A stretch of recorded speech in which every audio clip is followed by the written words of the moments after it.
നമുക്ക് സുരക്ഷിതമായിട്ട് ഞങ്ങൾക്കൊന്ന് കിടന്നുറങ്ങാമല്ലോ. അതൊരു വളരെ സന്തോഷമാണ്. മറ്റേ ഞങ്ങൾ പേടിച്ചായിരുന്നു പഴയ വീട്ടിൽ കിടന്നുകൊണ്ടിരുന്നത് ഈ കുട്ടികളെയും കൊണ്ടൊക്കെ. ഓടിട്ട പെരയായിരുന്നു. അത് 100 വർഷത്തെ പഴക്കമുള്ള വീടായിരുന്നു. അപ്പോൾ നമ്മൾ ഏതായാലും നമ്മൾ വീട് പണിയുമ്പോൾ വാസ്തു നമ്മൾ സ്വാഭാവികമായിട്ട് നോക്കുമല്ലോ. അപ്പോൾ ആ രീതിക്ക് നോക്കിയത്.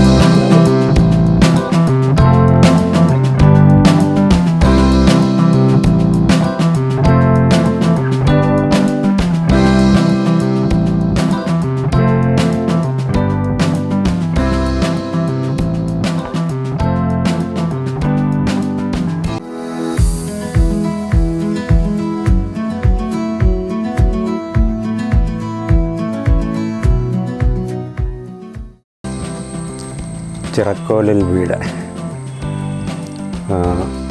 എനിക്ക് പഞ്ചായത്തിൽ നിന്ന് ഈ ലൈഫ് ലൈനിൻ്റെ ഒരു വീട് കിട്ടി. എൻ്റെ വീട് ലൈഫ് പദ്ധതിയുടെ ഒരു വീട് കിട്ടി. ഞാൻ താമസിച്ചുകൊണ്ടിരുന്നത് 100 വർഷത്തിൽ കൂടുതൽ പഴക്കമുള്ള ഒരു വീടായിരുന്നു. അതെല്ലാം ഓടായിരുന്നു. ചോർന്ന് എല്ലാം സൈഡുമൊക്കെ ഇടിഞ്ഞ് വൃത്തികേടായിട്ട് താമസയോഗ്യമല്ലാത്ത പോലായി. അതുകൊണ്ട് പഞ്ചായത്തിൽ നിന്ന് എനിക്ക് വലിയ സഹായമായി ഈ ഒരു വീട് കിട്ടിയത്. ഇല്ലെങ്കിൽ എന്നെക്കൊണ്ട് ഒരു നിവൃത്തിയുമില്ല. എനിക്കാണെങ്കിൽ നല്ല സുഖമില്ലാത്ത ആളാണ്. പഴയ വീടിന് ഓടുമെല്ലാം ഒരു സൈഡ് മൂലയെല്ലാം പോയി. പിന്നെ കഴുക്കോല് 5-8 കഴുക്കോല് ഒടിഞ്ഞ് എല്ലാം. അത് ഏകദേശം എനിക്ക് ഓർമ്മയില്ല. എൻ്റെ അപ്പനപ്പൂപ്പന്മാരുടെ കാലത്തുണ്ടായത് 100 വർഷമെങ്കിലും പഴക്കം ഉള്ളതായിട്ടാണ്. അറയും നിരയൊക്കെ ഉള്ള വീടായിരുന്നു. വാസ്തുശാസ്ത്രം നോക്കിയിട്ട് പഞ്ചായത്തിൽ നിന്ന് ഇങ്ങനെ ഒരു സഹായം കിട്ടിയ പുതിയ വീടിന് കിട്ടിയത് കൊണ്ട് എനിക്കൊരു വീട് വെച്ചു. ഇപ്പം സന്തോഷമായിട്ട് ഞങ്ങളതിൽ ജീവിക്കുന്നു. സർക്കാർ അങ്ങനെ അനുവദിച്ചുകൊണ്ട്, അല്ലെങ്കിൽ വലിയ ഇതായിപ്പോയതിന് എൻ്റെ കാര്യം. എന്നെക്കൊണ്ട് നോക്കിയാലെന്ന് പറഞ്ഞാൽ വീടൊന്നും വെക്കാൻ എനിക്ക് ആസ്തി ഇല്ല. ഞാൻ കർഷകനാണ്. ഞാൻ കപ്പ, വാഴ, ചേമ്പ്, ചേന, അതുപോലെ തന്നെ പച്ചക്കറികൾ എല്ലാ കൃഷിയും ചെയ്യുമായിരുന്നു. പിന്നെ ഇടയ്ക്ക് റബ്ബർ വെട്ടാനും പശു വളർത്തലുണ്ടായിരുന്നു. 2 പശുവും ഒക്കെ ഉണ്ടായിരുന്നു. ഇപ്പം വയ്യാത്ത കൊണ്ട്. ഒറ്റത്തവണ കൊണ്ട് തന്നെ വീടിൻ്റെ പൈസ എല്ലാം കിട്ടിയോ അതോ താമസം എടുത്തോ? ഒത്തിരി താമസം എടുത്തില്ല. അത് സാറന്ന് പറഞ്ഞിരുന്ന ഇന്ന ക്രമത്തിന് തരാമെന്ന് പറഞ്ഞതനുസരിച്ച് എനിക്ക് പൈസ കിട്ടി. അതുകൊണ്ട് എനിക്ക് തടസ്സമില്ലാതെ ഭംഗിയായിട്ട് വീട് ചെയ്യാനും പറ്റി. പിന്നെ ഒത്തിരി കടമൊക്കെ ഉണ്ട്. അത് സാവകാശം വീട്ടാമല്ലോ, എന്നാലും കിടക്കടമായല്ലോ എന്നുള്ളൊരാശ്വാസം.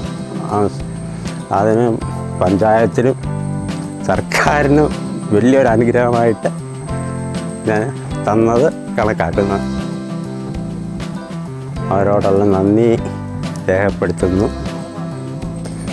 ഇപ്പോൾ 6 മാസമായി ഏകദേശം വീട് പണി പൂർത്തീകരിച്ചിട്ട്. എത്ര സ്ക്വയർ ഫീറ്റ് ആണ് വീട്? 450 സ്ക്വയർ ഫീറ്റ്. പുതിയ വീട്ടിൽ എന്തൊക്കെ കാര്യങ്ങളാണ് പ്രധാനമായിട്ടുള്ളത്? നമുക്ക് പഞ്ചായത്ത് പറഞ്ഞ അനുസരിച്ച് നമ്മൾ 2 ബെഡ്റൂം, ഒരു കിച്ചണ്, അതുപോലെ ചെറിയൊരു സിറ്റ് ഔട്ട്, ഒരു ബാത്റൂം, ഒരു ഹോള്, ഇത്രയുമാണ് വന്നിരിക്കുന്നത്. ബെഡ്റൂമൊക്കെ നിങ്ങൾക്ക് ആവശ്യത്തിനുണ്ടോ? കട്ടിലൊക്കെ ഇട്ട് ഉപയോഗിക്കത്തക്ക രീതിയിലുള്ള വലിപ്പം? ഇപ്പം നമുക്ക് അത്യാവശ്യം അതിനുള്ള വലിപ്പത്തിലാണ് ചെയ്തേക്കുന്നത്. ഓക്കെ. പഞ്ചായത്തിൽ നിന്ന് 4 ലക്ഷം രൂപ എങ്ങനെയാണ് കിട്ടിയത്? പെട്ടെന്ന് കിട്ടിയത് അതോ? പഞ്ചായത്തിൽ നമ്മൾ ഇങ്ങനൊരു വീട് ആദ്യം നിന്ന വീട് ഇതല്ലാന്നതുകൊണ്ട് നമ്മൾ അപേക്ഷ കൊടുത്ത് പഞ്ചായത്തിൽ നിന്ന് അങ്ങനെ കുറേ താമസം പിടിച്ച് നമുക്ക് കിട്ടാനെ കൊണ്ട് എല്ലാം പിന്നെ ഘട്ടം ഘട്ടമായിരുന്നു പൈസ എല്ലാം കിട്ടിയത്. പുതിയ വീട്ടിൽ പിന്നെ 2 ബെഡ്റൂമാണ് പ്രധാനമായിട്ടുള്ളത്. അതെ, 2 ബെഡ്റൂമാണ്. പിന്നെ കിച്ചണുണ്ട്, ഹോളുണ്ട് അല്ലേ? ചെറിയൊരു സിറ്റ് ഔട്ടും. അപ്പോൾ ഭാവിയിൽ ആവശ്യം വന്ന മുകളിലേക്ക് പണിഞ്ഞ് അത് എക്സ്റ്റെൻഡ് ചെയ്യാൻ സാധിക്കുന്ന രീതിയിലാണോ പ്ലാൻ? നമ്മൾ ആദ്യം ചെയ്തപ്പം തറക്കല്ലിട്ടിരുന്ന ആ രീതിക്കാണ് നമ്മൾ ചെയ്തിരുന്നത്. അപ്പോൾ നമ്മളെ സാമ്പത്തികം ആയതുകൊണ്ട് മാത്രം ഇങ്ങനെ നിർത്തിയിട്ടേക്കുന്നു. ഇനി ഭാവിയിലേക്ക് ചെയ്താൽ കൊള്ളാമെന്ന് താല്പര്യമുണ്ട്. ദീപുവിൻ്റെ വീട്ടിൽ എത്ര പേരടങ്ങുന്ന കുടുംബമാണ്? ഞങ്ങൾ 5 പേര്. നിങ്ങൾക്ക് എല്ലാവർക്കും പര്യാപ്തമാണോ ഈ ഒരു വീട്? എല്ലാത്തും വൈഫ്, കുഞ്ഞ്, അച്ഛൻ, അമ്മ, ഞങ്ങൾ ഇത്രയും പേരൊക്കെ താമസിക്കുന്നു. ഗസ്റ്റുകൾ വന്നു കഴിഞ്ഞാൽ ഒരു ഹാളിലോ എവിടെയെങ്കിലും കൊള്ളും കിടക്കേണ്ടി വരും. പ്രത്യേക ഒരു കട്ടിൽ, ഫോൾഡ് ചെയ്യുന്ന കട്ടിലുണ്ടെങ്കിൽ അത് നൂത്തിട്ട നമുക്ക് ഉപയോഗിക്കാൻ പറ്റും. അങ്ങനെ യഥാർത്ഥത്തിൽ ഇത് വാസ്തു ഒക്കെ നോക്കിയിട്ടുള്ള വീടാണോ? നമ്മൾ ചെറിയ വീടുകൾക്ക് അതിന് തടസ്സം വല്ലതും ഉണ്ടോ നിങ്ങളുടെ അനുഭവത്തിൽ? ഇല്ല, നമ്മൾ ഏതായാലും നമ്മൾ വീട് പണിയുമ്പോൾ വാസ്തു നമ്മൾ സ്വാഭാവികമായിട്ട് നോക്കുമല്ലോ. അപ്പോൾ ആ രീതിക്ക് നോക്കിയത്, യാതൊരു തടസ്സവും ഇല്ല. അതിന് തടസ്സങ്ങളും കാര്യങ്ങളും ഒന്നും ഇല്ലായിരുന്നു. വീട് വലുതായാലും ചെറുതായാലും വാസ്തു നോക്കുന്നതിന് യാതൊരു തടസ്സമില്ല. വാസ്തു നോക്കുന്നതിന് തടസ്സമൊന്നുമില്ല. ഇതൊക്കെ നോക്കിയാണ് കൃത്യമായിട്ടാണ് അതെ. ചെറിയ സ്ക്വയർ ഫീറ്റ് വെക്കാൻ സാധിക്കും. ചെറിയ സ്ക്വയർ ഫീറ്റിലാണ്. സാധാരണ പൊതുവേ ഉള്ള ഒരു പറച്ചിലെന്ന് പറഞ്ഞാൽ വലിയ വീടുകൾക്ക് മാത്രമേ വാസ്തുശാസ്ത്രം അനുസരിച്ച് വീട് നിർമ്മിക്കാൻ കഴിയത്തുള്ളൂ, ചെറിയ വീടായാൽ സാധിക്കത്തില്ല എന്നൊക്കെ പറയുന്നത് കേട്ടിട്ടുണ്ട്. അതിൽ വലിയ വാസ്തവം ഉണ്ടോ? അത് സാറേ, ചെറിയ വീട് വെക്കുന്ന ആൾക്കാരിൽ സാമ്പത്തികം ചിലപ്പം അതിനനുസരിച്ചേ കാണത്തുള്ളൂ. ഇപ്പോൾ സ്വാഭാവികമായിട്ടൊരു വാസ്തുവൊക്കെ വിളിച്ച് നോക്കുമ്പോൾ 10,000-5000 രൂപയോളം നമുക്ക് എക്സ്പെൻസീവ് ആവും. അപ്പോൾ സാധാരണപ്പെട്ട ഒരാളെ കൊണ്ട് ചിലപ്പോൾ അത് അന്നേരം താങ്ങാനൊരു ബുദ്ധിമുട്ടായിരിക്കും. അതുകൊണ്ടായിരിക്കാം അങ്ങനെ പറയുന്നത്. വാസ്തു നോക്കുന്നതിന് വേറെ ബുദ്ധിമുട്ടുള്ളതെന്ന് തോന്നുന്നില്ല. അപ്പോൾ വീടിൻ്റെ സാധനങ്ങളൊക്കെ ചുമടുണ്ടായിരുന്നോ? അതെങ്ങനെയായിരുന്നു? അതോ വാഹനം വീട്ടുമുറ്റത്ത് സൈറ്റിൽ എത്തുമായിരുന്നോ? എൻ്റെ വീട്ടിലിട്ട് വരുന്ന ഭാഗം ഒരു തോട്, വെള്ളം വരുന്നൊരു തോടാണ്. എനിക്ക് വേറെ വഴിയില്ല. അപ്പം ആ തോട് നമ്മുടെ അടുത്തുള്ള അയൽവാസി അദ്ദേഹത്തിൻ്റെ അയ്യത്തിൻ്റെ ഒരു ലേശം നമുക്ക് നേരത്തെ തന്നിരുന്നു വഴിക്കായിട്ട്. ഇപ്പോഴും വെള്ളം വരുന്ന തോട് തന്നെയാണ്. ആ തോട്ടിൽ കൂടെ ഏകദേശം ഒരു ടിപ്പർ കയറി വരാം എന്നുള്ള ഇതേ ഉള്ളായിരുന്നു. അത് വീടിൻ്റെ തൊട്ട് പുറയിൽ കൊണ്ടടിച്ചിട്ട് അവിടുന്ന് പിന്നെ ലോഡ് ചെയ്ത് എടുക്കുമായിരുന്നു. നമുക്ക് വേറൊരു വഴിയും നമുക്കില്ല. കാരണം ഇപ്പോഴും ഞങ്ങൾ വെള്ളം വരുന്ന സമയത്ത് നമ്മൾ ആ വെള്ളത്തിൽ കൂടെ തന്നെയാണ് വരുന്നത്. നല്ല മഴക്കാലത്ത് അരയറ്റം വെള്ളമുണ്ട്.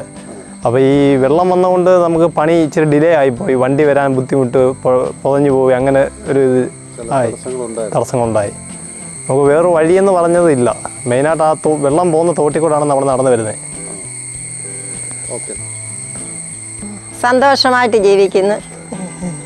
വീട്ടില് എന്തൊക്കെ റൂമുകളും സൗകര്യങ്ങളും ഒക്കെയാണുള്ളത്? അടുക്കളയൊക്കെ നല്ലതാണോ? ചെറുതാണെങ്കിലും നല്ല അടുക്കള, 2 മുറി, ബാത്റൂം, ചെറിയൊരു ഹാള്, സിറ്റ് ഔട്ട് എല്ലാം ഉണ്ട്. സന്തോഷമുണ്ട്?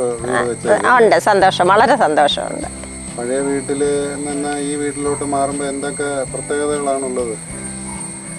സുരക്ഷിതമായിട്ട് ഞങ്ങൾക്കൊന്ന് കിടന്നുറങ്ങാമല്ലോ, അതൊരു വളരെ സന്തോഷമാണ്. മറ്റേ ഞങ്ങൾ പേടിച്ചായിരുന്നു പഴയ വീട്ടിൽ കിടന്നുകൊണ്ടിരുന്നത് ഈ കുട്ടികളെയും കൊണ്ടൊക്കെ. ഓടിട്ട പെരയായിരുന്നു. അത് 100-100 വർഷത്തെ പഴക്കമുള്ള വീടായിരുന്നു ഉണ്ടായിരുന്നു. അപ്പോൾ ഈ ഒരു ജീവിതത്തിൽ ഒരു ചെറിയ മാറ്റം ഉണ്ടായി. ഞങ്ങൾ ഒരിക്കലും ആഗ്രഹിച്ചില്ല സാറേ, ഇത്രയും ഒരു വീടാണെങ്കിലും വെക്കാൻ. ഞങ്ങൾക്ക് സാമ്പത്തികം കുറവായിരുന്നു. അമ്മച്ചി എങ്ങനെയാണ്, കുടുംബശ്രീയിലൊക്കെ ഉള്ള ആളാണോ? അതെ, കുടുംബശ്രീയിൽ പോകുന്നു, തൊഴിലുറപ്പിൽ പോകുന്നുണ്ട്. അപ്പോൾ സാധാരണക്കാരായ ആൾക്കാരാണ്. അതെ ആണ്. എന്നാലും കിടക്കാടമായല്ലോ എന്നുള്ളൊരു ആശ്വാസം അതിന് പഞ്ചായത്തിനും സർക്കാരിനും വലിയൊരു അനുഗ്രഹമായിട്ട് ഞാൻ തന്നത് കണക്കാക്കുന്നു. അവരോടുള്ള നന്ദി രേഖപ്പെടുത്തുന്നു.